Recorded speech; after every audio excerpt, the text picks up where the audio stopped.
Let's talk about a war the world has, for the most part, chosen to forget.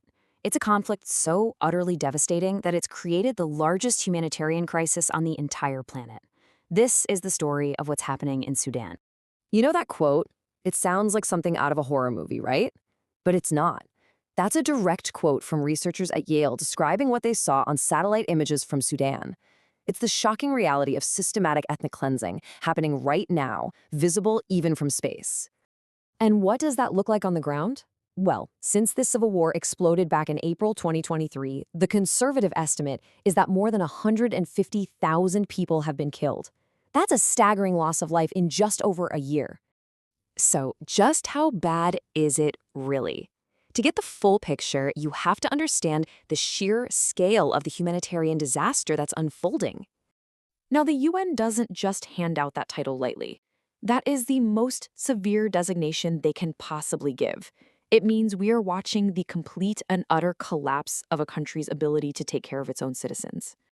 Let's try to put this into perspective. Sudan has a population of about 50 million people. Right now, a staggering 30 million of them, that's 60% of the entire country, need humanitarian aid just to survive. So who is responsible for this catastrophe?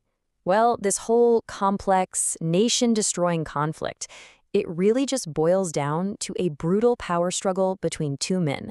Two men who, believe it or not, used to be allies. Okay, so on one side, you've got the official Sudanese Armed Forces, the SAF, led by Army General Abdel Fattah al-Burhan. And on the other side, you have this powerful paramilitary group called the Rapid Support Forces, or RSF, and they're led by General Mohammed Hamdan Dagalo. These two guys actually seized power together, but as you can see, that alliance did not last long.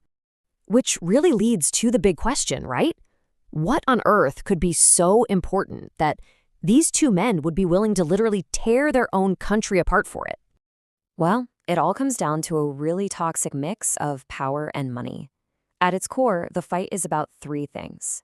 First, how to merge the RSF paramilitary into the regular army. And, crucially, who would be in charge after that? Second, it's just a raw personal battle for who gets to be the top dog. And third, it's a fight for control over Sudan's incredible natural wealth, especially its huge gold mines. But look, an explosion of violence like this, it never just comes out of nowhere. This fire has been building for decades, fueled by instability and dictatorship. Sudan's path to this war has been a long and painful one. For 30 years, the country was ruled with an iron fist by the dictator Omar al-Bashir.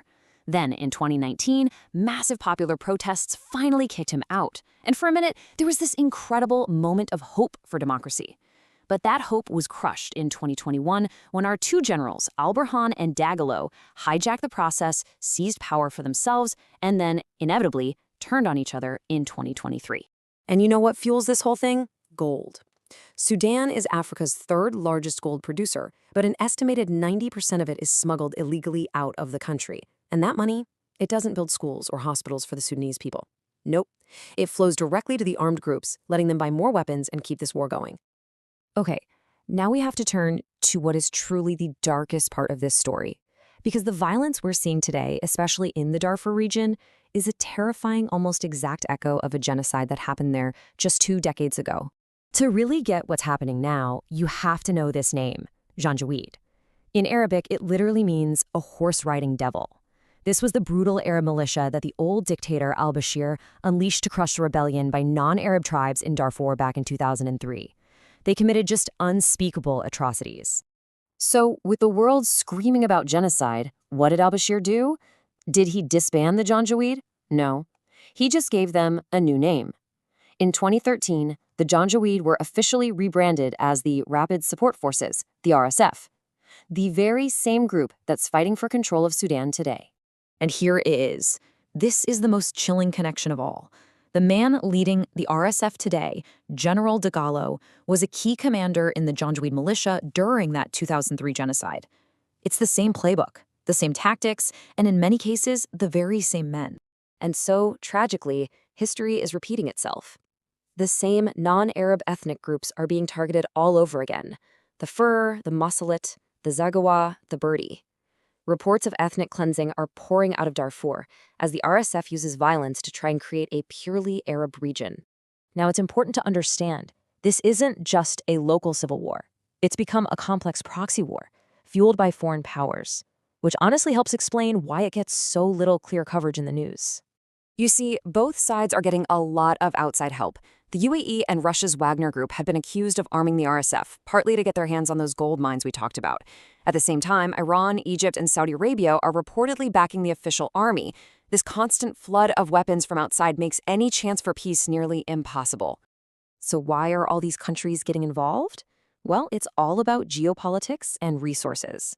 Sudan is in a really strategic spot, acting as a bridge between Africa and the Middle East. And, critically, it has a coastline on the Red Sea, one of the most important shipping lanes in the entire world. If you control Sudan, you have influence over global trade. Simple as that. And while all this geopolitical chess is being played, the human cost is being completely, tragically ignored. The UN says it needs $4.2 billion for humanitarian aid in Sudan. You know how much the world has coughed up so far? Less than $1.5 billion. That's not a shortfall. It's a catastrophic failure of the global community. So let's just pause for a second and really let these numbers sink in. Over 150,000 people killed, more than 10 million people forced to flee their homes, and hundreds of thousands just in Darfur alone are on the very brink of starvation. This is the real price of this war. And that right there is the ultimate tragedy of Sudan. This is a country that should be wealthy, with all its gold and its strategic location. Instead, it's been systematically plundered and destroyed by the endless greed and ambition of a few powerful men. So we're left with a deeply uncomfortable question. History isn't just repeating itself in Sudan. In a way, it's being live-streamed for anyone who bothers to look. So, as a genocide unfolds, in a place the world seems determined to forget, what is the ultimate cost of just looking away?